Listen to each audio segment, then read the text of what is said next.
سلطان نے اجازت دے دی۔ میگنانا ماریوس نے بالکل وہ کہانی جو رات صحرا میں اس نے اپنی پارٹی کمانڈر اور اپنے ساتھیوں کو سنائی تھی، من و ان سلطان ایوبی کو سنا دی۔ اب کہ اس نے صلیب پر لٹکتے ہوئے حضرت عیسیٰ کے بت، کنواری مریم کی تصویر اور پادریوں کے اس خدا سے جس سے وہ پادری کی اجازت کے بغیر بات بھی نہیں کر سکتا تھا، بیزاری کا اظہار اور زیادہ شدت سے کیا اور کہا، مرنے سے پہلے مجھے خدا کی ایک جھلک دکھا دو۔ میرے خدا نے بچوں کو بھوکا مار دیا ہے، میری ماں کو اندھا کر دیا ہے، میری بہن کو شرابی وحشیوں کا قیدی بنا دیا ہے اور مجھے 30 سالوں کے لیے قید خانے میں بند کر دیا ہے۔ میں وہاں سے نکلا تو موت کے منہ میں آ پڑا۔ سلطان، میری جان تیرے ہاتھ میں ہے، مجھے سچا خدا دکھا دے، میں اس سے فریاد کروں گا، اس سے انصاف مانگوں گا۔ تیری جان میرے ہاتھ میں نہیں، سلطان ایوبی نے کہا، میرے خدا کے ہاتھ میں ہے۔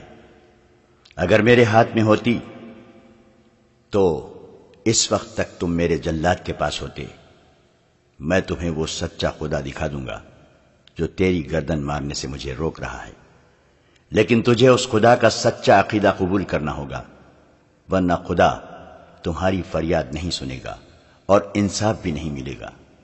سلطان ایوبی نے اس کا خنجر اس کی گود میں پھینک دیا اور خود اس کے پاس جا کر اس کی طرف پیٹ کر کے کھڑا ہو گیا۔ موبی سے کہا، اسے کہو میں اپنی جان اس کے حوالے کرتا ہوں، یہ خنجر میری پیٹ میں گھونپ دے۔ میگنانا ماریوس نے خنجر ہاتھ میں لے لیا، اسے غور سے دیکھا، سلطان ایوبی کی پیٹ پر نگاہ دوڑائی، اٹھا اور سلطان کے سامنے چلا گیا۔ اسے سر سے پاؤں تک دیکھا۔ یہ سلطان صلاح الدین ایوبی کی جلالی شخصیت کا اثر تھا یا سلطان کی آنکھوں کی چمک میں اسے سچا خدا نظر آ گیا کہ اس کے ہاتھ کانپے۔ اس نے خنجر سلطان ایوبی کے قدموں میں رکھ دیا۔ وہ دو زانو بیٹھ گیا اور سلطان کا ہاتھ چوم کر زارو قطار رونے لگا۔ موبی سے کہا، اس سے کہو کہ یا تو یہ خود خدا ہے یا اس نے خدا کو اپنے سینے میں قید کر رکھا ہے، اسے کہو مجھے اپنا خدا دکھا دے۔ سلطان ایوبی نے اسے اٹھایا اور سینے سے لگا کر اپنے ہاتھ سے اس کے آنسو پوچھے۔ وہ تو بھٹکا ہوا انسان تھا، اس کے دل میں مسلمانوں کے خلاف نفرت بھر دی گئی تھی اور اسلام کے خلاف زہر ڈالا گیا تھا۔ پھر حالات نے اسے اپنے مذہب سے بیزار کیا۔ یہ ایک قسم کا پاگل پن تھا اور ایک تشنگی تھی جو اسے ایسی خطرناک مہم پر لے آئی تھی۔ سلطان ایوبی اسے بے گناہ سمجھتا تھا، لیکن اسے آزاد بھی نہ کیا بلکہ اسے اپنے پاس رکھ لیا۔ موبی باقاعدہ ٹریننگ لے کر آئی تھی اور مفرور جاسوسہ تھی۔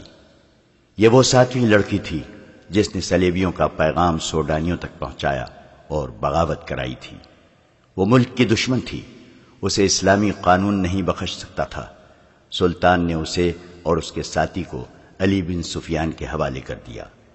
تفتیش میں دونوں نے اقبال جرم کر لیا اور یہ بھی بتا دیا کہ رسد کے قافلے کو انہوں نے ہی لوٹا تھا اور لڑکیوں کو بھی انہوں نے ہی آزاد کرایا اور محافظ دستے کو ہلاک کیا تھا اور بالیان اور اس کے ساتھیوں کو بھی انہوں نے ہی ہلاک کیا تھا۔ یہ تفتیش 3 دن جاری رہی۔ اس دوران میگنانا ماریوس کا دماغ روشن ہو چکا تھا۔ ایک بار اس نے سلطان ایوبی سے پوچھا، کیا آپ نے اس لڑکی کو مسلمان کر کے حرم میں داخل کر لیا ہے؟ آج شام کو اس سوال کا جواب دوں گا، سلطان ایوبی نے جواب دیا۔ شام کے وقت سلطان ایوبی نے میگنانا ماریوس کو ساتھ لیا اور کچھ دور لے جا کر ایک احاطے میں لے گیا۔ لکڑی کے 2 تختے پڑے تھے، ان پر سفید چادریں پڑی ہوئی تھیں۔ سلطان ایوبی نے چادروں کو ایک طرف سے اٹھا دیا اور میگنانا ماریوس کو دکھایا۔ اس کے چہرے کا رنگ بدل گیا۔ اس کے سامنے موبی کی لاش پڑی تھی اور دوسرے تختے پر اس کے ساتھی کی لاش تھی۔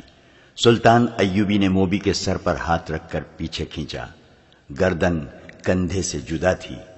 اس نے میگنانا ماریوس سے کہا، میں اسے بخش نہیں سکتا تھا، تم اسے اپنے ساتھ لائے تھے کہ میں اس کے حسن اور جسم پر فدا ہو جاؤں گا۔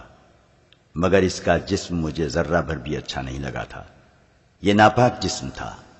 یہ اب مجھے اچھا لگ رہا ہے، اب جبکہ اس جسم سے اتنی حسین شکل و صورت جدا ہو چکی ہے۔ مجھے یہ بہت اچھی لگ رہی ہے، اللہ اس کے گناہ معاف کرے۔ سلطان، میگنانا ماریوس نے پوچھا، آپ نے مجھے کیوں بخش دیا ہے؟ اس لیے کہ تم مجھے قتل کرنے آئے تھے۔ سلطان ایوبی نے جواب دیا، مگر یہ میری قوم کے کردار کو قتل کرنے آئی تھی، اور تمہارا یہ ساتھی بھی سوچے سمجھے منصوبے کے تحت بہت سے لوگوں کا قاتل بنا، اور تم نے میرا خون بہا کر خدا کو دیکھنا چاہا تھا۔ چند ہی دنوں بعد میگنانا ماریوس سیف اللہ بن گیا، جو بعد میں سلطان ایوبی کے محافظ دستے میں شامل ہوا، اور جب سلطان ایوبی خالق حقیقی سے جا ملا تو سیف اللہ نے زندگی کے آخری 17 برس سلطان صلاح الدین ایوبی کی قبر پر گزار دیے۔ آج کسی کو بھی نہیں معلوم کہ سیف اللہ کی قبر کہاں ہے۔